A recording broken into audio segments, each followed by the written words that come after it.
الصلاة والسلام عليك يا رسول الله. الصلاة والسلام عليك يا حبيب الله. الصلاة والسلام عليك يا سيد المرسلين. الصلاة والسلام عليك يا رحمة للعالمين. الحمد لله الحمد لله نحمده ونستعينه ونستغفره ونعوذ بالله من شرور أنفسنا. من يهدي الله فلا مضل له ومن يضلله فلا هادي له.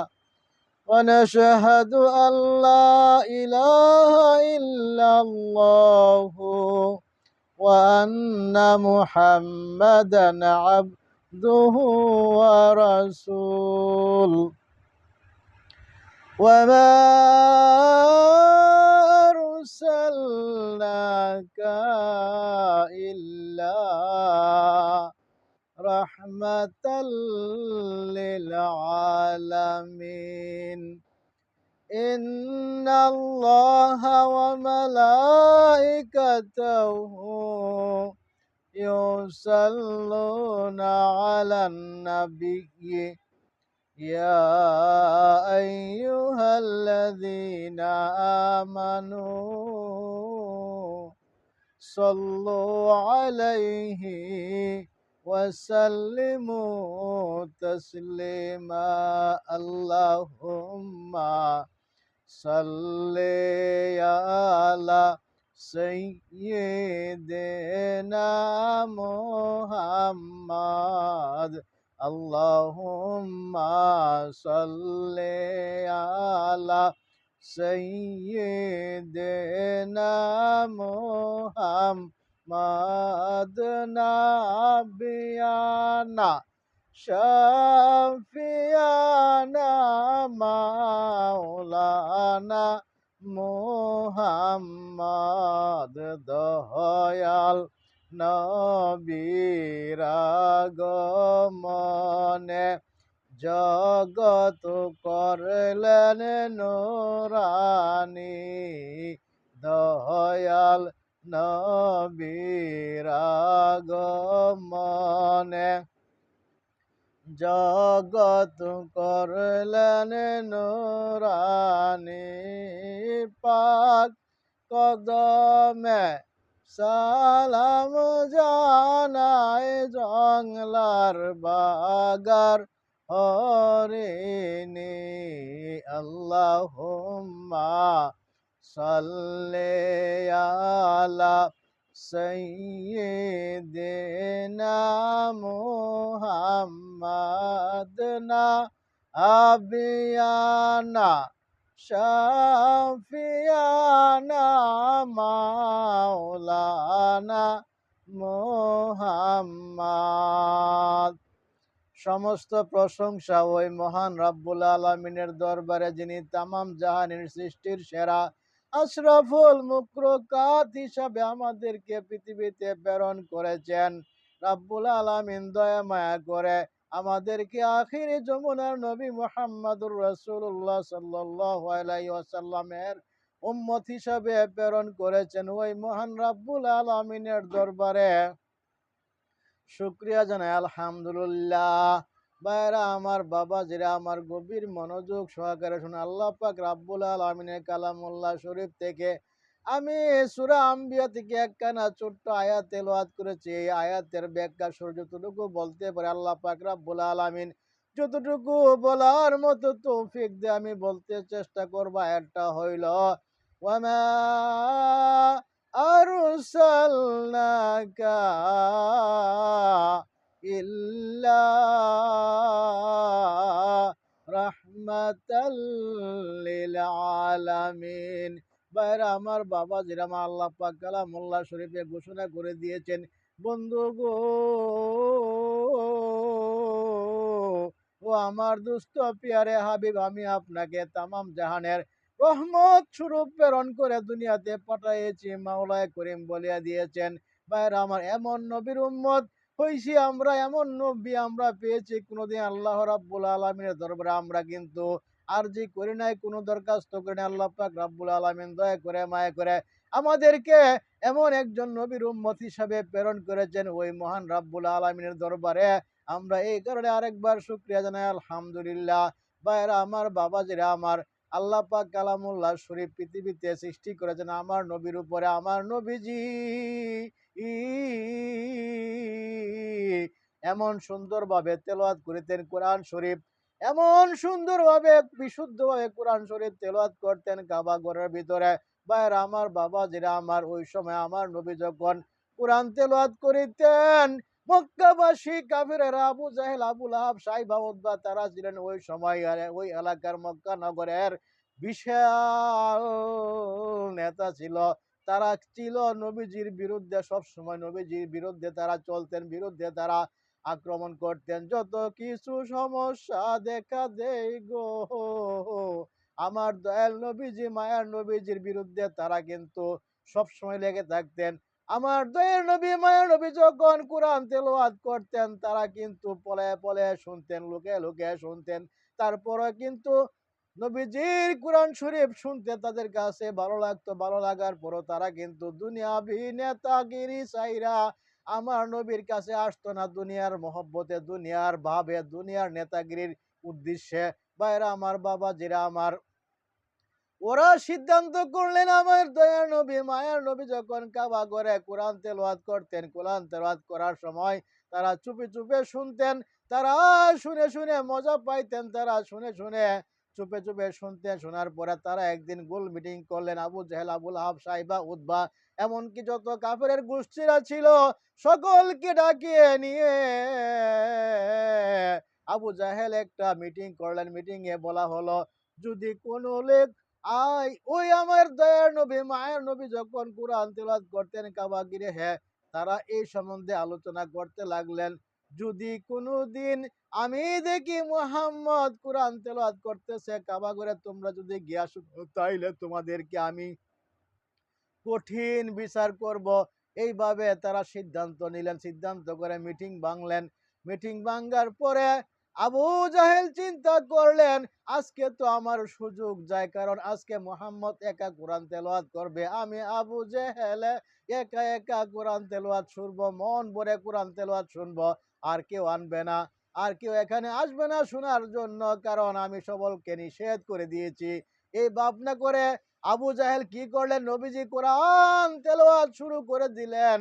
আবু জাহেল কি করলেন, তখন কাবা গৃহের এক পাশে গিয়া দাঁড়াইয়া নবীজির এত সুন্দর কোরআন তেলাওয়াত শুনতে লাগলেন। এভাবে চিন্তা করলেন সাইবা, সাইবা চিন্তা করলেন, আজকে তো আবু জাহেল যাবে না, আবু লাহাব যাবে না, আমি আজকে একাই কোরআন তেলাওয়াত শুনবো। এইভাবে কি করলেন, সাইবা কাবা গৃহের এক কোনায় দাঁড়িয়ে সে কোরআন তেলাওয়াত শুনতে লাগলেন। এবার চিন্তা করলেন সাইবা, চিন্তা করলেন আবুল আহাব, চিন্তা করলেন, আজকে তো কেউ যাবে না মুহাম্মদের কোরআন তেলাওয়াত শুনতে, আমি আজকে একা একাই শুনবো, মন ভরে শুনবো। এইভাবে চিন্তা করলেন উতবা, উতবা চিন্তা করলেন, আজকে তো আবু জাহেল যাবে না, আবুল আহাব যাবে না, এবং কি সাইবা যাবে না, আমি একা একা আজকে মুহাম্মদের কোরআন তেলাওয়াত শুনবো, কারণ কেউ আমাকে দেখবে না, আমি মন ভরে শুনবো। এদের মনের ভিতরে এমন একটা চঞ্চলতা সৃষ্টি হয়ে গেছে রে, আমার নবীজির, দয়ার নবীজির কোরআন তেলাওয়াত শুনতে। এইভাবে তারা কিন্তু চতুর্দিকে তারা চারজন গিয়ে, চারজন নেতা তারা দাঁড়ায় দাঁড়ায় কোরআন তেলাওয়াত শুনতেছে, শুনতেছে, মজা লাগতেছে, মজা লাগতেছে, তারা প্রাণ ভরে কোরআন তেলাওয়াত শুনতেছে। এদিকে কিন্তু দেখা গেল সুবে সাদেক হইয়া যাইতেছে, তাদের ভিতরে একটা চঞ্চল সৃষ্টি হয়ে গেল, এখন যদি আর আমি দাঁড়াইয়া কোরআন তেলাওয়াত শুনি, আবু জাহেল বলতেছে, তাইলে তো আমাকে আবু লাহাব, আবু লাহাব এবং যারা সাইবা উতবা তারা আমাকে দেখে ফেলবে। সে কি করলো, আস্তে আস্তে রওনা করতে লাগলো। এবার চিন্তা করলো আবু লাহাব, আমি যদি এখন কোরআন তেলাওয়াত দাঁড়াইয়া দাঁড়াইয়া শুনি তাইলে আমাকে তো আবু জেহেল দেখে ফেলবে। তখন সে কি করলো, আস্তে আস্তে যাওয়া শুরু করলো। এবারে চিন্তা করলো সাইবা, আমি যদি এখন কোরআন তেলাওয়াত শুনি রে তাইলে তো আমাকে সবাই দেখে ফেলবে, দেখে ফেললে আমার প্রতি আবার জুলুম শুরু হয়ে যায়। না না, আমিও চলে। এবার চিন্তা করলো উদ্বা, উদ্বা চিন্তা করলো এখন যদি আমি দাঁড়ায় দাঁড়ায় কোরআন তেলাওয়াত শুনি রে তাইলে তো আমাকে তারা দেখে ফেলবে, দেখে ফেললে তাইলে তো আমার উপরে আবার টর্চারিং শুরু হয়ে যাবে। এই চিন্তা করে তারা কি করলেন, চারজনে কি করলেন, তারা রওনা করলেন। চারজন রওনা করতে যাইয়া একজনের মুখে আরেকজন ধাক্কা লাগছেন, একজনের পিছনে একজন ধাক্কা লাগে রে। এই ধাক্কা ধাক্কি শুরু হয়ে গিয়েছে। তারা চিন্তা করলে হাই হাই কি করলাম। আবু জাহেল বলতেছে, আবুল আহাব তুমি আসলা কেন? আবুল আহাব বললে, আবু জাহেল তুমি আসলা কেন? সাইবা বলছে উদ্বা, উদ্বারে তুমি আসলা কেন? সাইবা আবার উদ্বা বলতে, সাইবারে তুমি এখানে আসলা কেন? তোমাকে তো নিষেধ করা হয়েছে। আবু জাহেল বলছে তোমাকে তো নিষেধ করা হয়েছে। বললো তাইলে তুমি আসলা কেন? এই চিন্তা করে তাদের ভিতরে লেগে গেছে হট্টগোল, কিলাকিলি, মারামারি। এখন চিন্তা করলো না না, এইভাবে তো চলবে না, এইভাবে তো চলবে না। তাকে কিভাবে মারা যায়, তারা কিভাবে ধ্বংস করা যায়, তারা এই চিন্তা শুরু করলেন। এইভাবে তারা নবীজিকে আক্রমণ করতে শুরু করলেন। আক্রমণ করতে করতে নবীজিকে তারা কিন্তু মক্কা থেকে তাড়াইয়া দেওয়ার ব্যবস্থা করলেন। লাস্ট পর্যন্ত নবী আমার মুহাম্মদুর রাসূলুল্লাহ সাল্লাল্লাহু আলাইহি ওয়াসাল্লাম কিন্তু হিজরতের চিন্তা করলেন। নবী আমার উম্মতের দেওয়ানা, হায় হায়, নবী আমার উম্মতের দেওয়ানা, তোমরা জানো না, নবী আমার উম্মতের দেওয়ানা।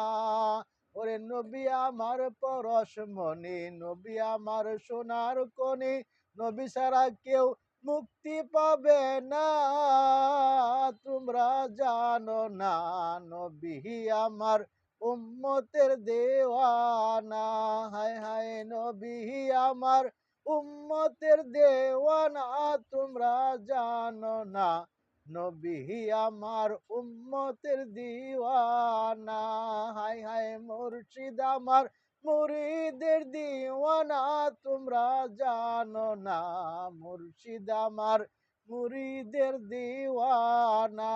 ওরে মুর্শিদ ধর, মুর্শিদ বজ, নবীর হুকুম তামিল কর, কইরাছে খুদা পাক কোরআনে ঘোষণা, তোমরা জানো না, নবী আমার উম্মতের দিওয়ানা, হায় হায়, নবী আমার উম্মতের দিওয়ানা, তোমরা জানো না, নবী আমার উম্মতের দিওয়ানা। ভাইরা আমার, বাবাজিরা আমার, গভীর মনোযোগ সহকারে শুনুন। আমি বলতেছিলাম নবীজি আমার মুহাম্মদুর রাসূলুল্লাহ সাল্লাল্লাহু আলাইহি ওয়াসাল্লাম মক্কা নগরে ইসলাম প্রচার করা শুরু করলেন। শুরু করতে করতে এদিকে আবু জাহেল, আবু লাহাব, আবু লাহাব, সাইবা উতবা তারা নবীজির বিরুদ্ধে লেগে গেলেন। এমন ভাবে লেগে গেলেন, নবীকে তারা যেখানে পারে সেখানে তা নবীজিকে কটাক্ষ করে, যেখানে পায় সেখানে তারা পারলে মারধর করে। নবীজি সাজদারত হইয়া গেলে রে, নবীজির গার মুবারকের উপরে আবু জাহেল কি করলো, উঠে নারী বুড়ি গুলি সুন্দর করে গারের উপরে দিয়ে রাখতেন। এই কষ্ট করেও নবী আমার উম্মতদেরকে ভুলে নাই, ইসলামকে ভুলে নাই, ইসলামকে তিনি প্রচার করতেই লাগলেন। এইভাবে নবী আমার পৃথিবীতে যতদিন পর্যন্ত ছিলেন, সে ইসলামকে জয় জয়কার করার আগ পর্যন্ত ইসলামকে প্রতিষ্ঠা করার জন্য পদে পদে কষ্ট করছেন, দুঃখ করছেন, এমনকি মানুষের হাতে অনেক টর্চারিং হয়েছেন। আমার দয়ার নবী, মায়ের নবী, উম্মতের নবী, তারপরও ইসলাম ছাড়া নাই, উম্মতদেরকে ভুলে নাই। ভাইরা আমার, সেই নবীর প্রতি আমরা বেশি বেশি দুরূদ পড়ব। দুরূদ পড়লে নবী আমাদেরকে ভুলবে না। নবী যদি আমাদেরকে স্মরণ রাখে, ভাইরা আবার আমরা মৃত্যুতে কোনো সমস্যা হবে না, কবরের সমস্যা হবে না, মিজানের সমস্যা হবে না, ফুলসেরাতে সমস্যা হবে না, হাসরের সমস্যা হবে না। নবী আমার উম্মতের কান্ডারি, নবী হলো উম্মতের জাবিন্দার। ওয়া আখিরু দাওয়ানা আলহামদুলিল্লাহি রাব্বিল আলামিন।